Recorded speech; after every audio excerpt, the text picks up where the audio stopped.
Hare Krishna. We'd like to welcome everyone to our Sunday Krishna book reading to Srila Prabhupada. And as we always do, let us offer our respectful obeisances to Srila Prabhupada and to each other. Namo Vishnavadaya Krishna Prasthaya Bhutale Srimati Bhakti-vedanta Swaminiti Namane Namaste Saraswati Deve Gauravane Pacharane Nirvasesha Sunyavadi Paskacha Deshatarane. And to each other, Vanchakalpaturvyascha Kripa Sindhu Vyevacha Patitanam Pavanebhyo Vaishnavebhyo Namo Namaha. So for those of you online, we're reading chapter 63, Lord Krishna Fights with Banasura. And if you note at the bottom of your page online, you'll see the English subtitles, which helps you to follow along. When the 4 months of the rainy season passed, and Aniruddha had still not returned home, all the members of the Yadu family became much perturbed. They could not understand how the boy was missing. Fortunately, one day, the great sage Narada came and informed the family about Aniruddha's disappearance from the palace. He explained how Aniruddha had been carried to the city of Sonitapura, the capital of Banasura's empire, and how Banasura had arrested him with the Nagapasha, even though Aniruddha had defeated his soldiers. This news was given in detail by Narada, and the whole story was disclosed. Then the members of the Yadu dynasty, all of whom had great affection for Krishna, prepared to attack the city of Sonitapura. Practically all the leaders of the family, including Pradyumna, Satyaki, Gada, Samba, Sharna, Nanda, Upananda, and Bhadra, combined together and gathered 12 Akshahini military divisions into phalanxes. Then they all went to Sonitapura and surrounded it with soldiers, elephants, horses, and chariots.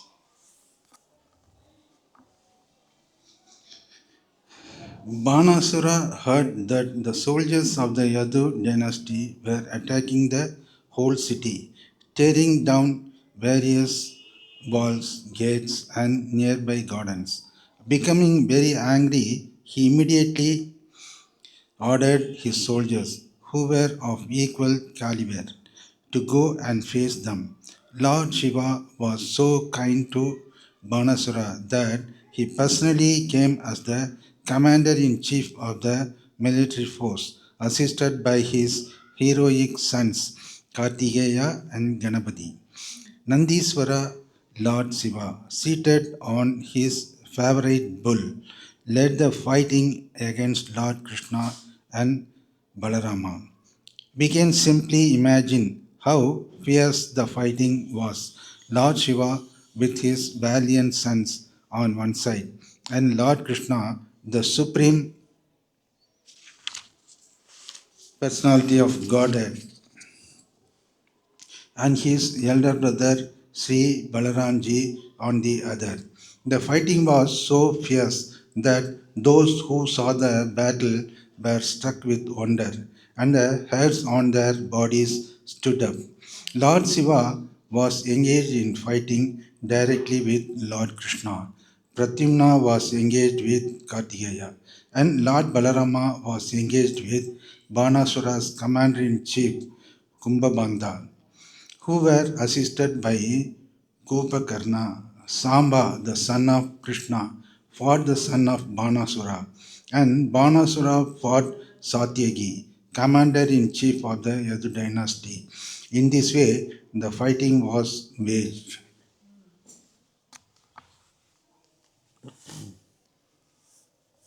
News of the fighting spread all over the universe. Demigods such as Lord Brahma from higher planetary systems, along with great sages and saintly persons, Siddhas, Charanas, and Gandhavars are being very curious to see the fight between Lord Shiva and Lord Krishna, and their assistants hovered over the battlefield in their airplanes. Lord Shiva is called Bhutanata because he is assisted by various types of powerful ghosts and denizens of the inferno: Bhutas, Pretas, Pramatas, Guhyakas, Dakinis, Pisachas, Kusmandas, Vetalas, Vinayakas, and Brahmarakshas. All kinds of ghosts, the Brahmarakshas, are very powerful. They are Brahmanas who, after death, have entered the ghostly species of life. The Supreme Personality of Godhead, Sri Krishna, simply drove all these ghosts away from the battlefield with arrows from his celebrated bow, Saranga. Lord Shiva then began to release all his selected weapons against the personality of Godhead.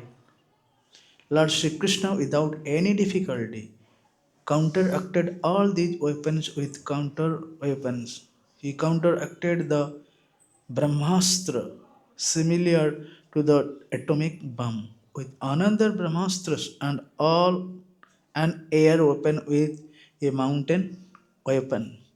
While Lord Shiva released a particular weapon, bringing about violent hurricane on the battlefield.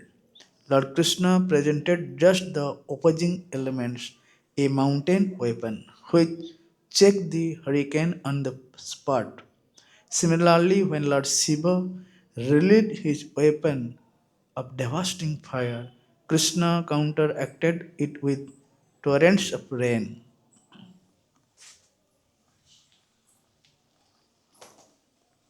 At last, when Lord Shiva released his personal weapon, the Pashupata Astra, Krishna immediately counteracted it with the Narayana Astra.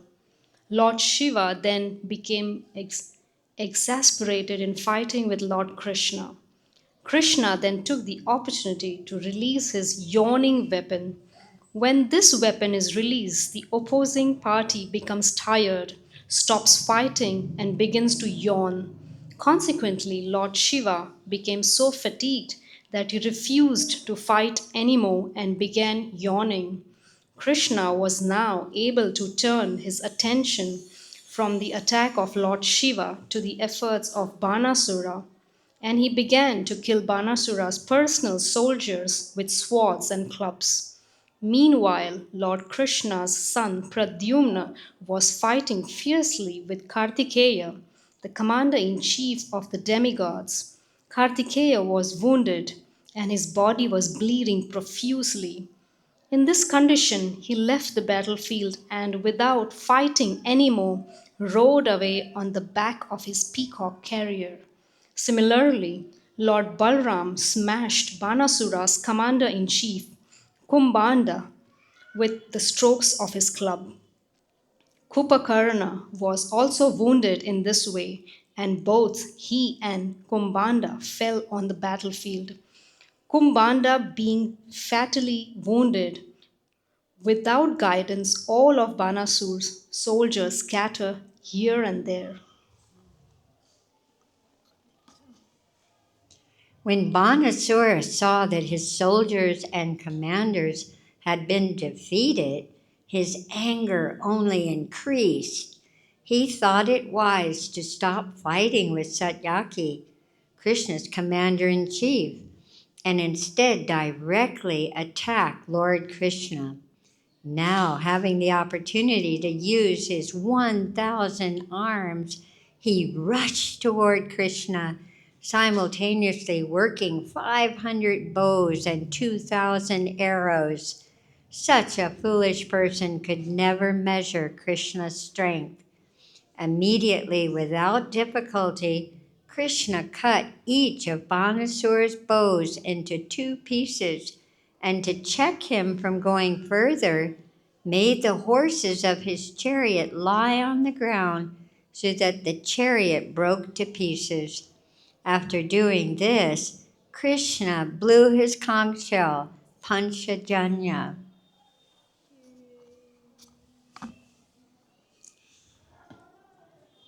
There was a demigoddess named Kotara who was worshipped by Banasura, and their relationship was as mother and son. Mother Kotara was upset that Banasura's life was in danger, so she appeared on the scene. With naked body and scattered hair, she stood before Lord Krishna. Lord Krishna Sri Krishna did not like the sight of to return to his city. He lost everything in the battle. Being greatly harassed by the arrows of Krishna, all the associates of Lord Shiva, the goblins and ghostly Bhutas, Pritas and Kshatriyas, left the battlefield. Lord Shiva then took to his last resort. He released his greatest death weapon, known as Shiva Jvara, which destroy by excessive heat. It is said that at the end of creation, the sun becomes 12 times more scorching than usual. This 12 times hotter temperature is called Shivajvara. When the Shivajvara personified was released, he had 3 heads and 3 legs, and as he came toward Krishna, it appeared that he was burning everything to ashes. He was so powerful that he made blazing fire appear in all directions, and Krishna observed that he was specifically coming toward him. As there is a Shiv Jwara weapon, there is also Narayan Jwara weapon, which is represented by excessive cold. When there is excessive heat, one can somehow or other tolerate it, but when there is excessive cold, everything collapses. This is actually experienced by a person at the time of death. At the time of death, the temperature of the body first of all increases to 107 degrees Fahrenheit, and then the whole body collapses and immediately becomes as cold as ice. To counteract the scorching heat of the Shiva Jwara, there is no other weapon but the Narayan Jwara.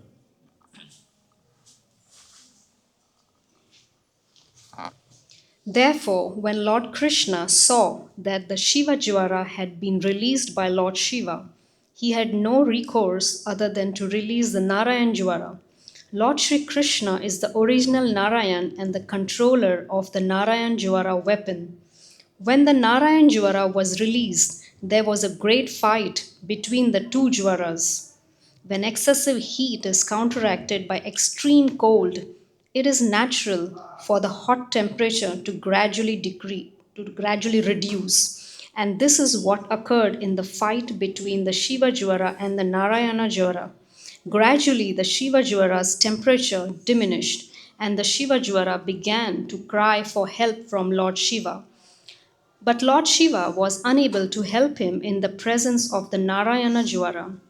Unable to get any help from Lord Shiva, the Shiva Jwara could understand that he had no means to escape outside of surrendering onto Narayana, Lord Krishna himself. Lord Shiva, the greatest of the demigods, could not help him, what to speak of the lesser demigods, and therefore the Shiva Jwara ultimately surrendered onto Krishna, bowing before him and offering a prayer so that the Lord might be pleased and give him protection. This incident of the fight between the ultimate weapons of Lord Shiva and Lord Krishna proves that if Krishna gives someone protection, no one can kill him, and if Krishna does not give one protection, no one can save him. Lord Shiva is called Mahadeva, the greatest of all the demigods. Although sometimes Lord Brahma is considered the greatest of all the demigods because he can create. However, Lord Shiva can annihilate the creation of Brahma. Still, both Lord Brahma and Lord Shiva act only in one capacity. Lord Brahma can create and Lord Shiva can annihilate, but neither of them can maintain. Lord Vishnu, however, not only maintains but creates and annihilates also. Factually, the creation is not affected by Brahma because Brahma himself is created by Lord Vishnu.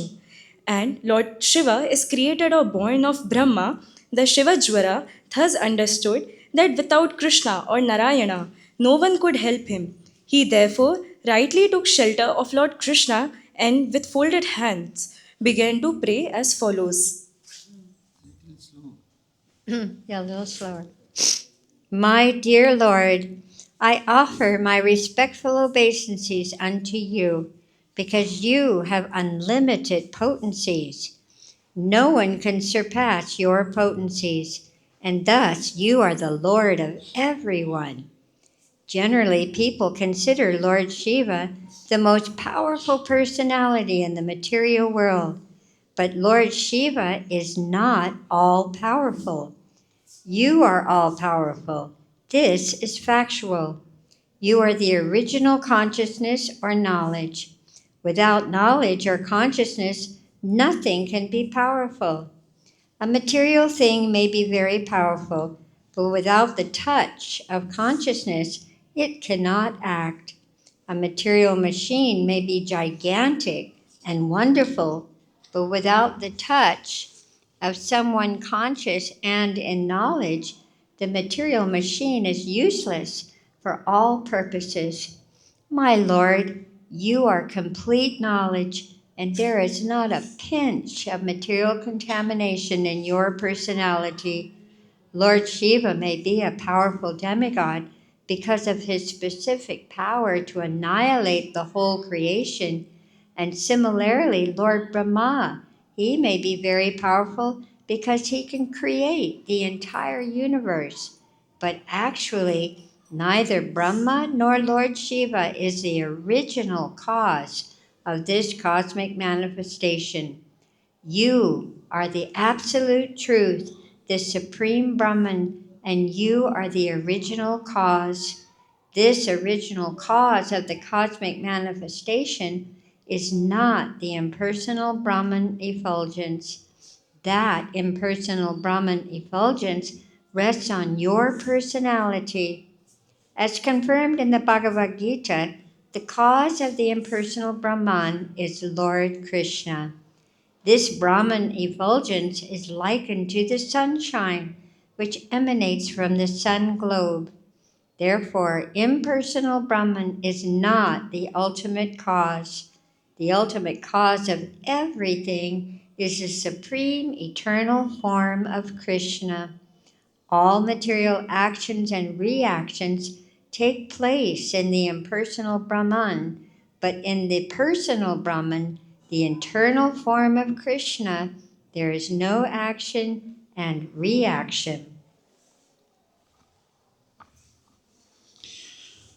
The Sivajura continued, therefore, my Lord, your body is completely peaceful, completely blissful, and devoid of material contamination. In the material body, there are actions and reactions of the three modes of material nature. The time factor is the most important element. Above all others, because the material manifestation is affected by the agitation of time. Thus, natural phenomena come into existence, and as soon as phenomena appear, fruitive activities are visible. As the result of these fruitive activities, a living entity takes his form. He acquires a particular nature packed up in a subtle body and gross body formed by the life air, the ego, the 10 sense organs, the mind, and the 5 gross elements. These then create the type of body which later becomes the root cause of various other bodies which are acquired one after another by means of the transmigration of the soul. All these phenomenal manifestations are the combined actions of your material energy. You, however, are the cause of the external energy, and thus you remain unaffected by the actions and reactions of the different elements. And because you are transcendental to such compulsions of material energy, you are the supreme tranquility. Tranquility. You are the last word in freedom from material contamination. I therefore take shelter at your lotus feet, giving up all other shelter. My dear Lord, your appearance as the son of Vasudeva in your role as a human being is one of the pastimes of your complete freedom. To benefit your devotees and vanquish the non devotees, you appear in multi incarnations. All such incarnations descend in fulfillment of your promise in the Bhagavad-Gita that you appear as soon as there are discrepancies in the system of progressive life. When there are disturbances by irregular principles, my dear Lord, you appear by your eternal potency. Your main business is to protect and maintain the demigods and spiritually inclined persons, and to maintain the standard of material love and order. Considering your mission of maintaining such love and order, your violence toward the miscreants and demons is quite to be fighting. This is not the first time you have incarnated. It is to be understood that you have done so many times before. My dear Lord, I beg to submit that I have been very greatly chastised by the release of your Narayan Jwara, which is certainly very cooling yet at the same time severely dangerous and unbearable for all of us. My dear Lord, as long as one is forgetful of Krishna consciousness, driven by the spell of material desires, and ignorant of the ultimate shelter of at your lotus feet, one who has accepted this material body becomes disturbed by the three miserable conditions of material nature. Because one does not surrender unto you, he continues to suffer perpetually.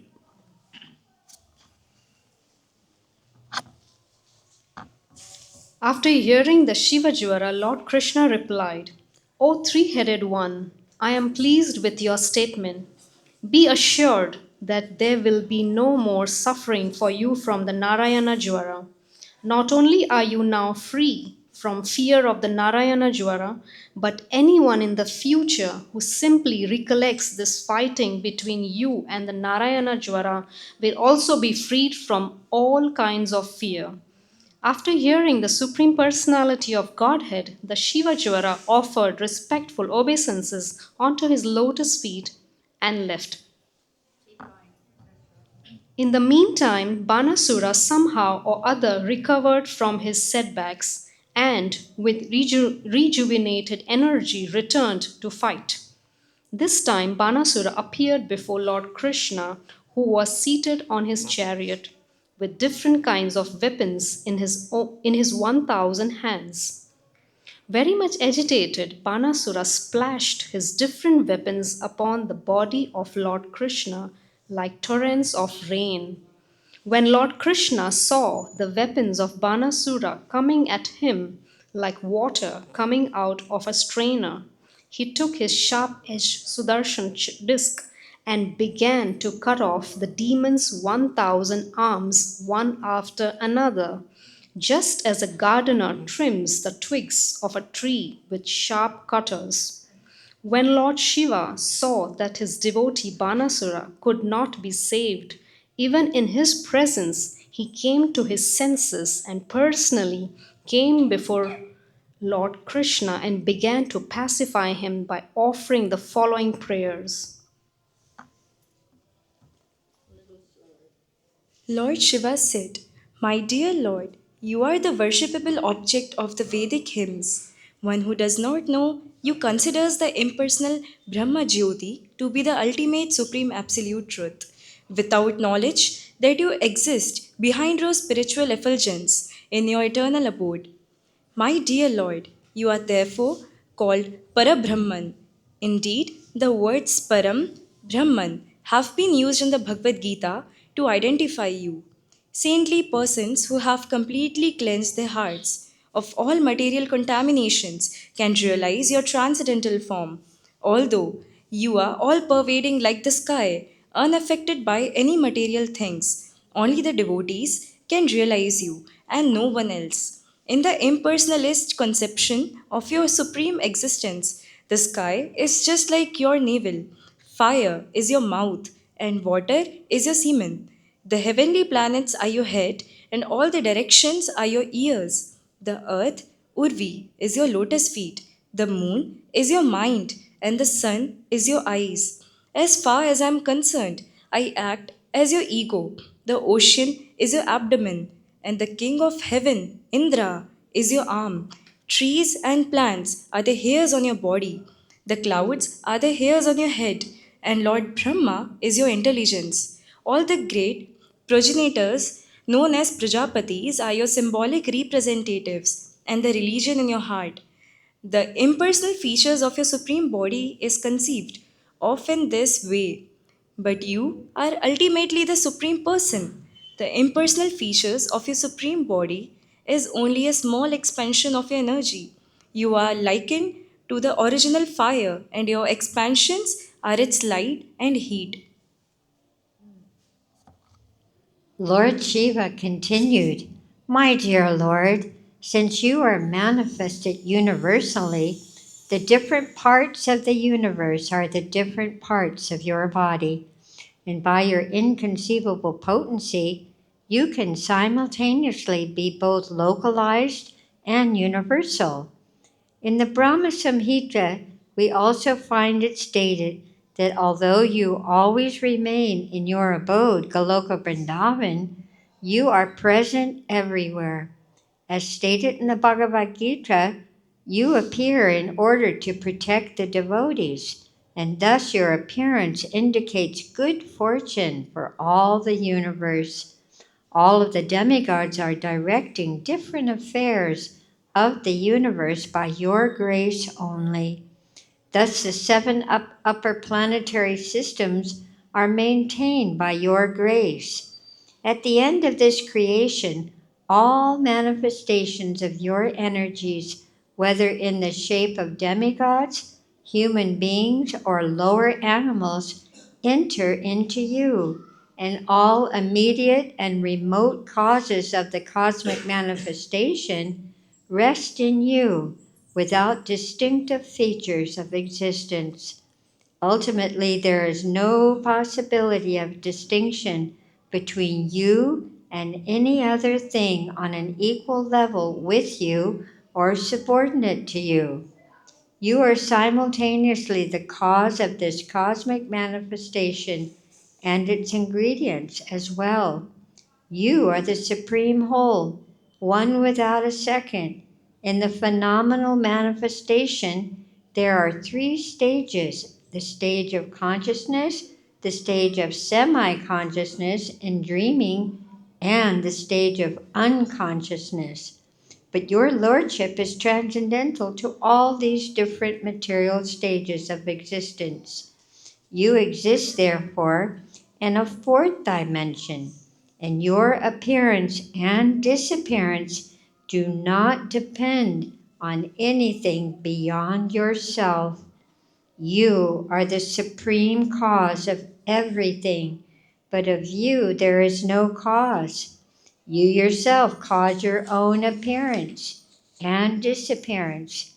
Despite your transcendental position, my lord, in order to show your six opulences and advertise your transcendental qualities, you have appeared in your different incarnations: fish, tortoise, boar, Nrsimha, Keshava, and others.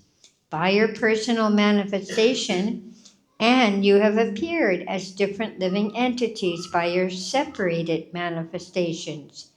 By your internal potency, you appear as the different incarnations of Vishnu, and by your external potency, you appear as the phenomenal world.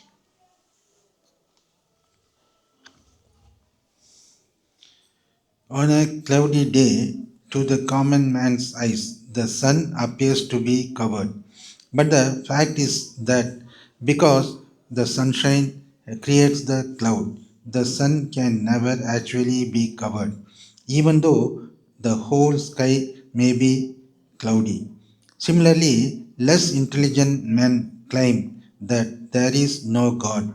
But when the manifestation of different living entities and their activities is visible, enlightened persons see you present in every atom through the medium of your external and marginal energies. Your ultimately, potent activities are experienced by the most enlightened devotees, but those who are bewildered by the spell of your external energy identify themselves with this material world and become attached to society, friendship, and love. Thus, they embrace the threefold miseries of material existence and are subjected to the dualities of pain and pleasure, sometimes drowning in the ocean of attachment and sometimes being taken out of it.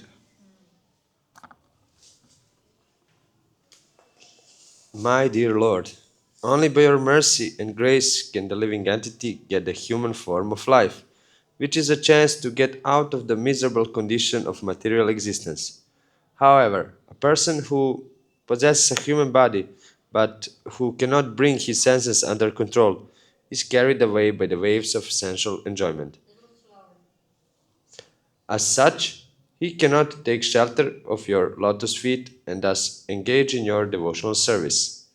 The life of such person is very unfortunate, and anyone living such a life of darkness is certainly cheating himself and thus cheating others also. Therefore, human society without Krishna consciousness is a society of cheaters and the cheated.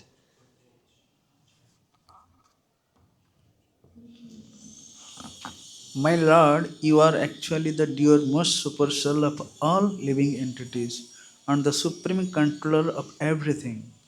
The human being who is always illusioned is afraid of ultimate death. A man who is simply attached to sensual enjoyment voluntarily accepts the miserable material existence and thus wanders after the will of the wisp of sense pleasure. He is certainly the most foolish man, for he drinks poison and puts aside the nectar. My dear Lord, all the demigods, including myself and Lord Brahma, as well as great saintly persons and sages who have cleansed their hearts of material attachment, have by your grace wholeheartedly taken shelter of your lotus feet. We have all taken shelter of your because we have accepted you as the Supreme Lord and the dear most life of and soul of all of us. You are the original cause of this cosmic manifestation. You are its supreme maintainer and you are the cause of its dissolution also. You are equal to everyone, the most peaceful supreme friend of every living entity. You are the supreme worshipable object for every one of us. My dear Lord, let us always be engaged in your transcendental loving service too, so that we may get free from this material entanglement.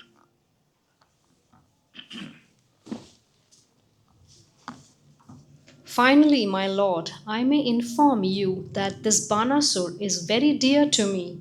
He has rendered valuable service unto me. Therefore, I want to see him always happy. Being pleased with him, I have assured him safety.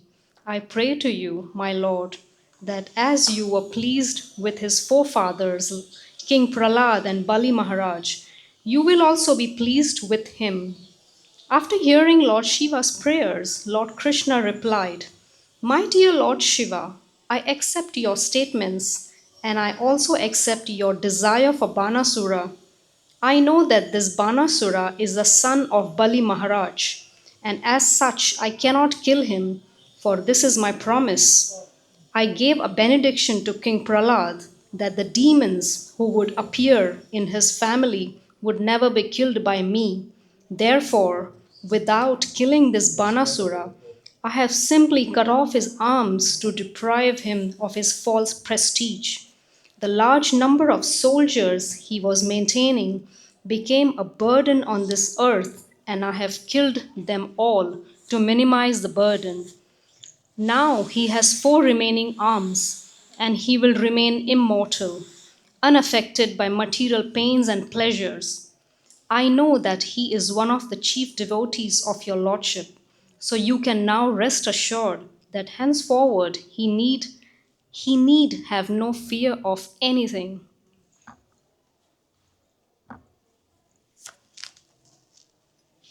When Banasura was blessed by Lord Krishna in this way, he came before the Lord and bowed down before him, touching his head to the earth.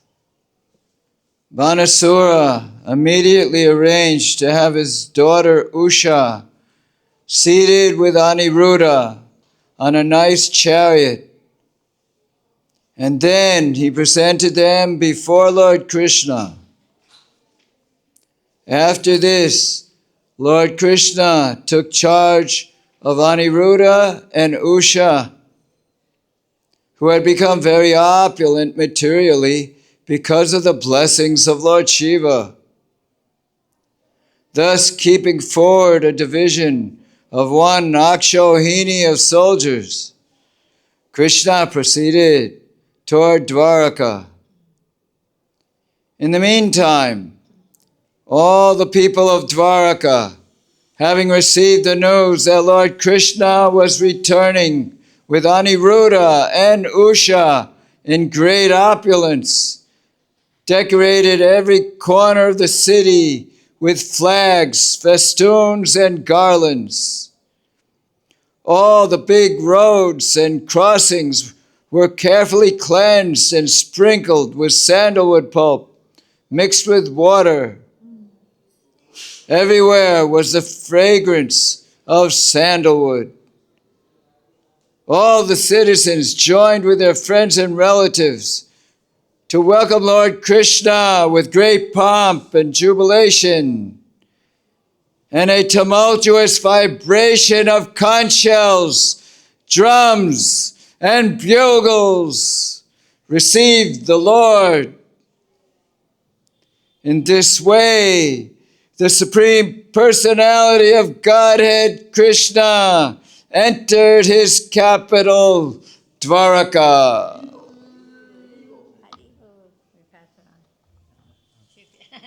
Read 2 because that one's long. Shukadev Goswami assured King Parikshit that the narration of the fight between Lord Shiva and Lord Krishna is not at all inauspicious like ordinary fights.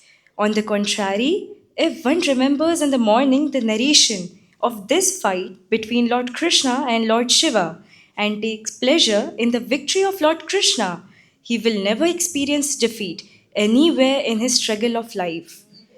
This episode of Banasura's fighting with Krishna and later being saved by the grace of Lord Shiva is confirmation of the statement in the Bhagavad-Gita that the worshippers of demigods cannot achieve any benediction without its being sanctioned by the Supreme Lord Krishna. Here is this narration. We find that although Banasura was a great devotee of Lord Shiva, when he faced death by Krishna, Lord Shiva was not able to save him. But Lord Shiva appealed to Krishna to save his devotee, and this was sanctioned by the Lord. This is the position of Lord Krishna. The exact words used in this connection in the Bhagavad Gita are Mayava Vihitan Hi Tan. This means that without the sanction of the Supreme Lord, no demigod can award any benediction to his worshippers. Thus ends the Bhaktivedanta purport of the 63rd chapter of Krishna. Lord Krishna fights with Banasura. Chapter 64, the story of King Nigra. Once the family members of Lord Krishna, such as Samba, Pradumna, Charu, Banu, and Gada, all princes of the Yadu dynasty went for a long picnic in the forest near Dwarka. In the course of their excursion, all of them became thirsty, and so they tried to find out where water was available in the forest. When they approached a well, they found no water in it, but on the contrary, within the well was a wonderful living entity. It was a large lizard, and all of them were astonished to see such a wonderful animal. They could understand that the animal was trapped and could not escape by his own effort. So, out of compassion, they tried to take the large lizard out of the well. Unfortunately, they could not get the lizard out, even though they tried to do so in many ways. When the princess returned home, their story was narrated before Lord Krishna. Lord Krishna is the friend of all living entities. Therefore, after hearing the appeal from his sons, he personally went to the well and easily got the great lizard out simply by extending his left hand. Immediately, Immediately upon being touched by the hand of Lord Krishna, the great lizard gave up its lizard shape and appeared as a beautiful demigod, an inhabitant of the heavenly planets. His complexion glittered like molten gold. He was decorated with fine garments and he wore costly ornaments around his neck. How the demigods had been obligated to accept the body of a lizard was not a secret to Lord Krishna. But still, for others' information, the Lord inquired, "My dear fortunate demigod, now I see that your body is so beautiful and lustrous. Who are you? We can guess that you are one of the best demigods in the heavenly planets. All good fortune to you. I think that you are not meant to be in this situation. It must be due to the results of your past activities that you were put into the species of lizard life. Still, I want to hear from you how you were put into this position. If you think that you can disclose this secret, then please tell us your identity." Actually, this large lizard was King Nriga, and when questioned by the Supreme Personality Godhead, he immediately bowed down before the Lord, touching to the ground the helmet on his head, which was as dazzling as the sunshine. In this way, he first offered his respectful obeisance unto the Supreme Lord. He then said, "My dear Lord, I am King Niriga, the son of King Ikakru. If you have ever taken account of all charitable dispersed men, I am sure you must have heard my name. My Lord, you are the supreme witness. You are aware of every bit of work done by the living entities, past, present, and future. Nothing can be hidden from your eternal cognizance. Still, you have ordered me to explain my history, and I shall therefore narrate the full story.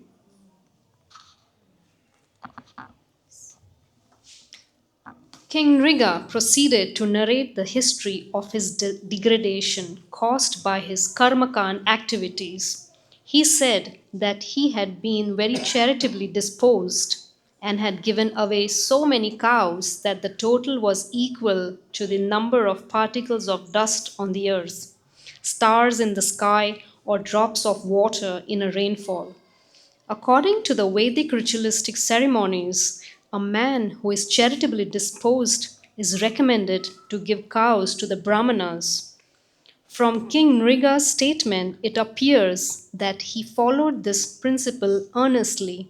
However, as a result of his slight discrepancy, he was forced to take birth as a lizard.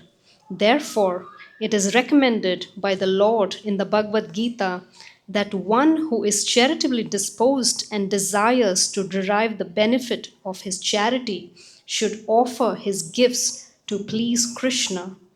To give charity means to perform pious activities by which one may be elevated to the higher planetary systems.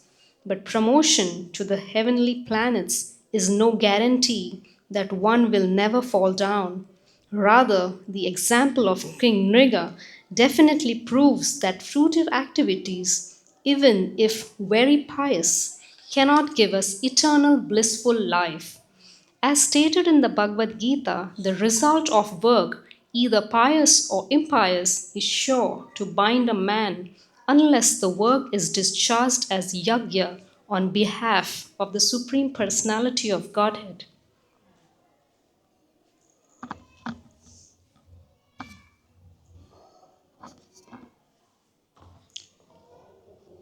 King Riga said that the cows he had given in charity were not ordinary cows.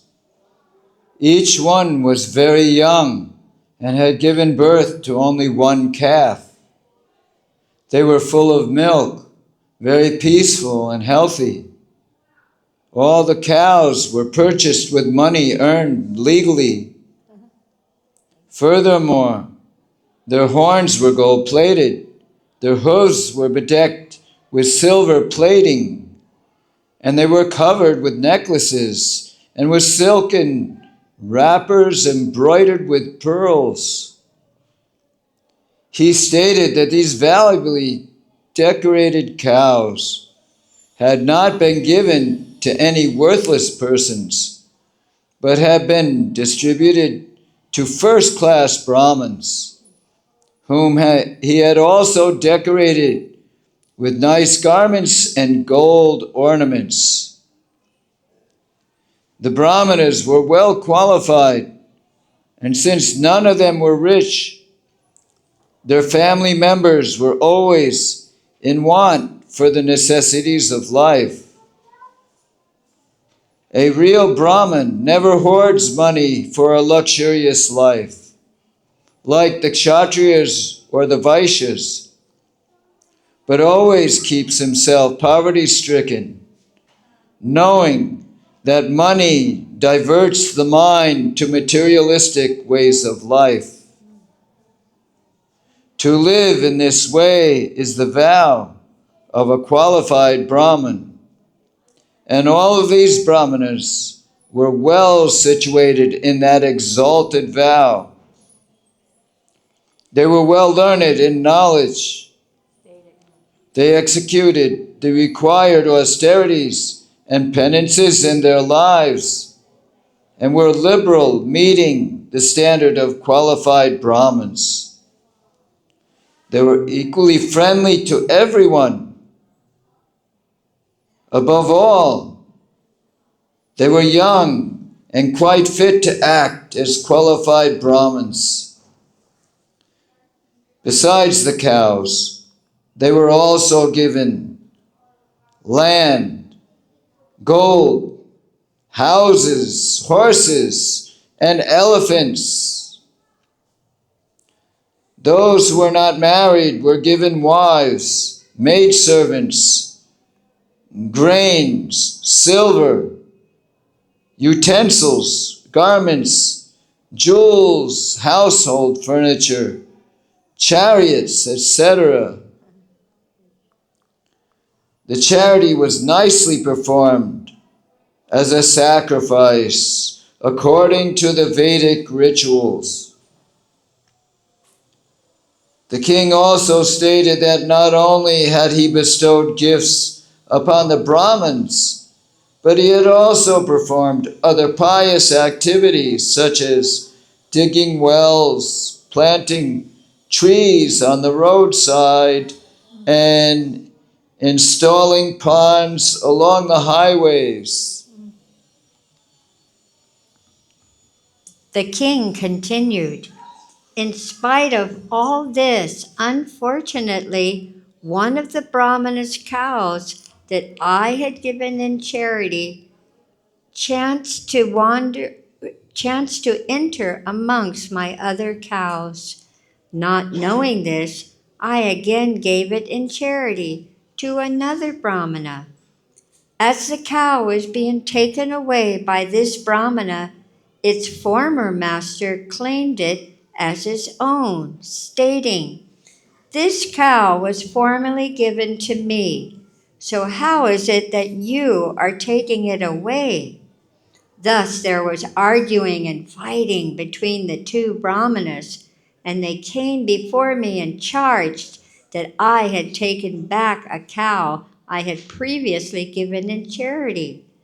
To give something to someone and then to take it back is considered a great sin, especially in dealing with a Brahmana. When both Brahmanas charged the king with the same complaint, he was simply puzzled as to how it had happened. Thereafter, with great humility, the king offered each of them 100,000 cows in exchange for the one cow that was causing the fight between them. He prayed to them that he was their servant and that there had been some mistake. Thus, in order to rectify it, he prayed that they be very kind upon him and accept his offer in exchange for the cow. The king fervently appealed to the Brahmanas not to cause his downfall into hell because of this mistake. A Brahmana's property is called Brahmaswa. According to Manu's law, it cannot be acquired even by the government. Both Brahmanas, however, insisted that the cow was theirs and could not be taken back under any condition. Neither of them agreed to exchange it for the 100,000 cows. Thus, disagreeing with the king's proposal, the two Brahmanas left the place in anger, thinking that their lawful possession had been usurped.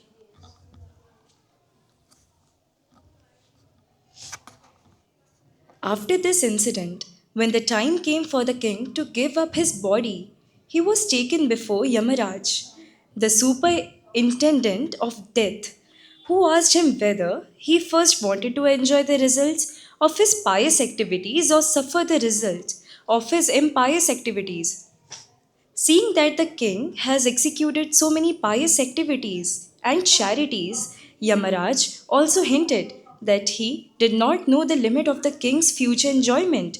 In other words, there would be practically no end to the king's material happiness. But in spite of this hint, the king, bewildered, decided first to suffer the result of his impious activities and then to accept the results of his pious activities. Therefore, Yamaraj immediately turned him into a lizard.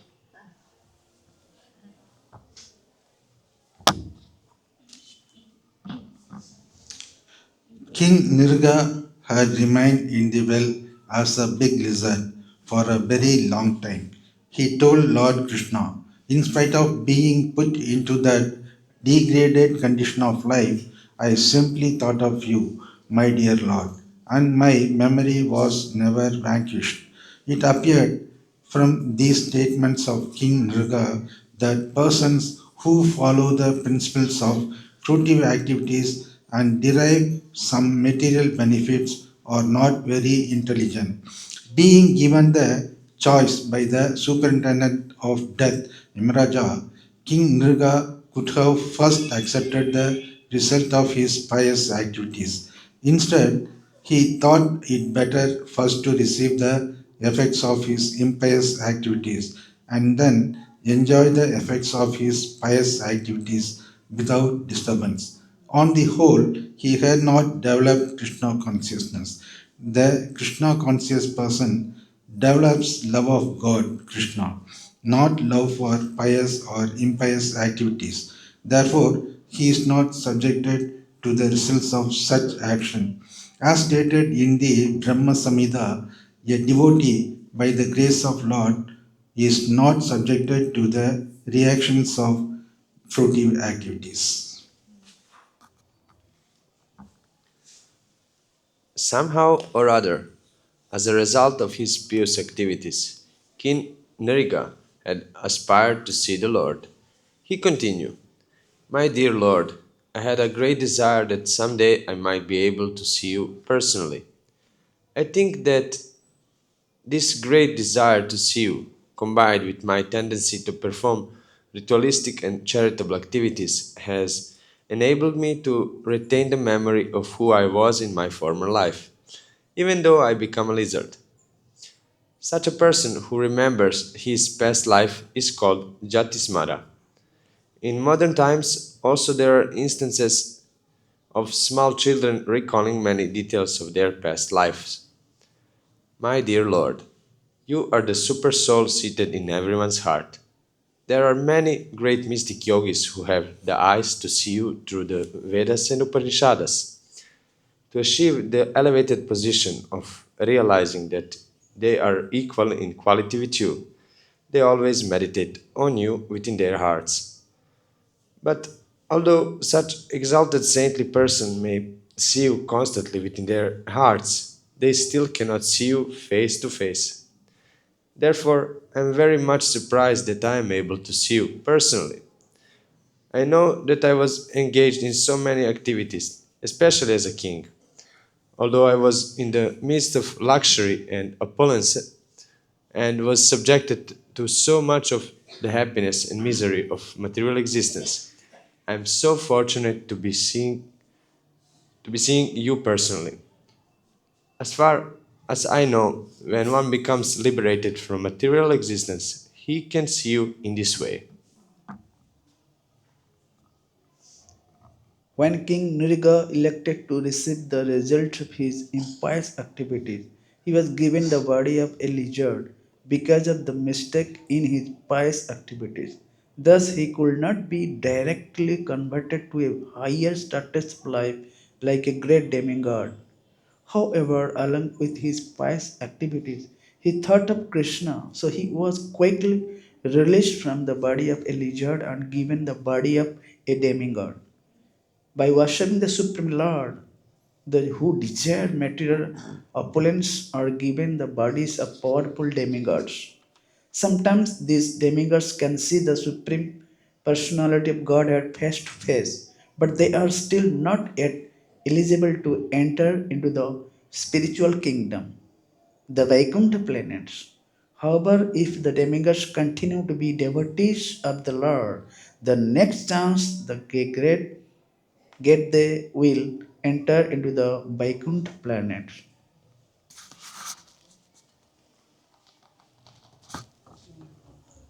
Having attained the body of a demigod, King Nriga, continuing to remember everything, said, "My dear Lord, you are the Supreme Lord and are worshipped by all the demigods. You are not one of the ordinary living entities. You are the Supreme Person, Purushottama. You are the source of all happiness for all living entities. Therefore, you are known as Govinda. You are the Lord of those living entities who have accepted material bodies and those who have not yet accepted material bodies. Among the living entities who have not accepted material bodies are those who hover in the material world as evil spirits or live in the ghostly atmosphere. However, those who live in the spiritual kingdom, the Vaikuntha Lokas, have bodies not made of material elements. You, my Lord, are infallible. You are the supreme, the purest of all living entities. You live in everyone's heart. You are the shelter of all living entities, Narayana, being seated in the heart of all living and all living beings. You are the supreme director of everyone's sensual activities. Therefore, you are called Rishikesha.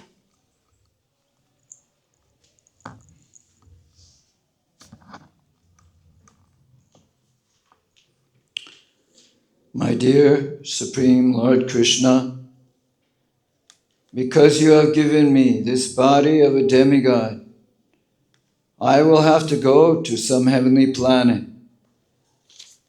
So I am asking this opportunity to beg for your mercy.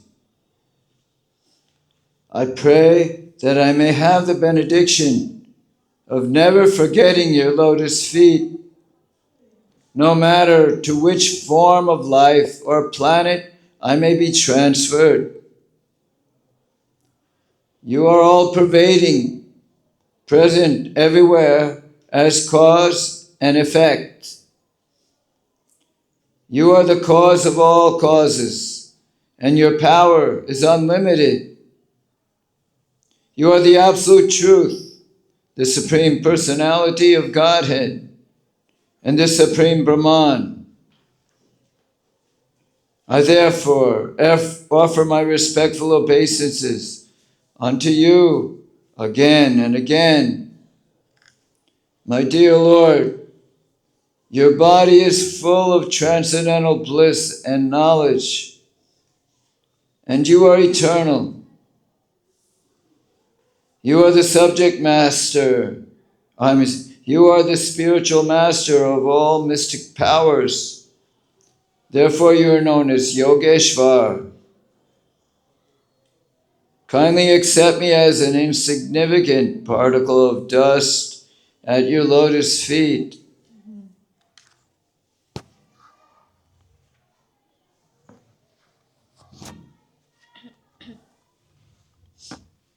Before entering the heavenly planets, King Nriga circumambulated the Lord, touched his helmet to the Lord's lotus feet, and bowed before him. Seeing the airplane from the heavenly planets present before him, he was given permission by the Lord to board in. After the departure of King Nriga, Lord Krishna expressed his appreciation for the king's devotion to the Brahmanas as well as his charitable disposition and his performance of Vedic rituals. Therefore, it is recommended that if one cannot directly become a devotee of Lord, one should follow the Vedic principles of life. This will enable him one day to see the Lord by being promoted either directly to the spiritual kingdom or indirectly to the heavenly kingdom, where he has hope of being transferred to the spiritual planets. At this time, Lord Krishna was present among his relatives who were members of the Kshatriya class. To teach them through the exemplary character of King Nigra, he said, "Even though a Kshatriya king may be as powerful as fire, it is not possible for him to usurp the property of a Brahmana and utilize it for his own purpose. If this is so, how can ordinary kings, who falsely think themselves the most powerful beings within the material world, usurp a Brahmana's property? I do not think that taking taking poison is as dangerous as taking a Brahmana's property. For ordinary poison there is treatment. One can be relieved from its effects. But if one drinks the poison of taking a Brahmana's property, there is no remedy for the mistake. The perfect example is King Nigra. He was very powerful and very pious, but due to the small mistake of unknowingly usurping a Brahmana's cow, he was condemned to the abominable life of a lizard. Ordinary poison affects only those who drink it, and ordinary fire can be extinguished simply by pouring water on it. But the Arani fire, ignited by the spiritual potency of a Brahmana who is dissatisfied, can burn to ashes the whole family of a person who provokes such a Brahmana. Formerly, the Brahmanas used to ignite the fire of sacrifice, not with matches or any other external fire, but with their powerful mantras called Arani. If someone even touches a Brahmana's property, his family is ruined for 3 generations. However, if a Brahmana's property is forcibly taken away, the taker's family for 10 generations before him and 10 generations after will be subject to ruination. On the other hand, if someone becomes a pure Vaishnava or devotee of the Lord, 10 generations of his family before his birth and 10 generations after will be liberated.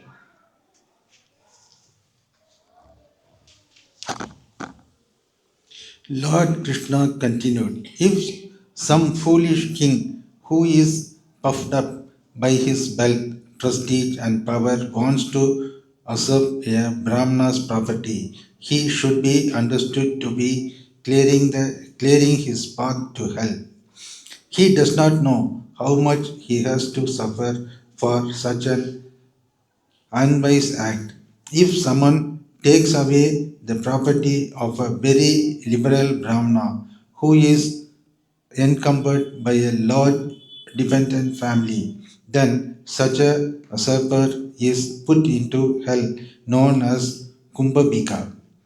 Not only is he put into this hell, but his family members also have to accept such a miserable condition of life. A person who takes away a Brahmana's property, whether it was originally given by him or by someone else, is condemned to live for at least 60,000 years as a miserable insect in stool.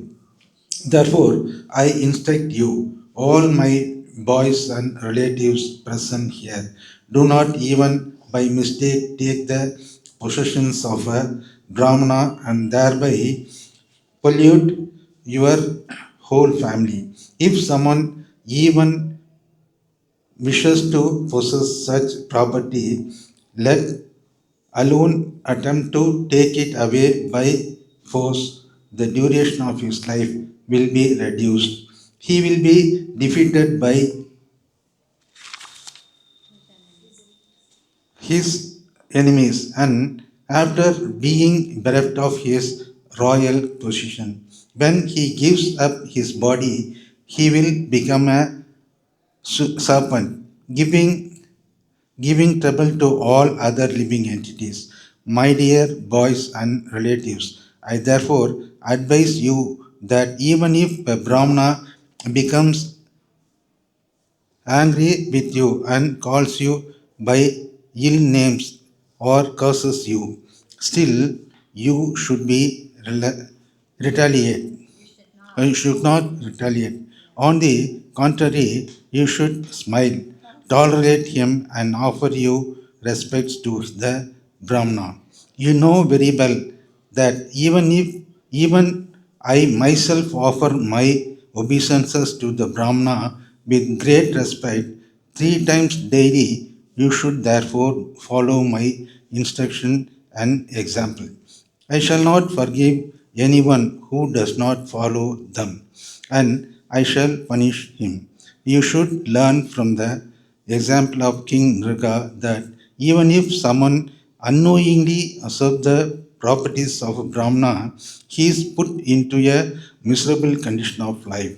The Lord Krishna, who is always engaged in purifying the conditioned living entities, give instruction not only to his family members and the inhabitants of Dwaraka, but to all the members of human society. After this, the Lord entered his palace. Thus ends the Bhaktivedanta purport of the 64th chapter of Krishna, the story of King Nrga. So, my dear devotees online and with us today, that concludes our 1 hour of reading Krishna book to Srila Prabhupada. And as we always do, let us offer our respectful obeisances to Prabhupada and to each other. Namo Vishnavadaya Krishna Prasthaya Bhutale Srimati Bhaktivedanta Swaminiti Namane Namaste Saraswati Deve Gauravani Pacharane Nirvasesha Sunyavadi Paskachadi Satarne, and to each other. Vanchakalpatrubhischa Kripa Sindhu Vyevacha Patitanam Pavanebhyo Vaishnavebhyo Namo Namaha. Jai Srila Prabhupada, Jai Krishna Bhak, Jai Sri Gauda Bhakta Vrinda Ki Jai. Hare Krishna, Krishna Krishna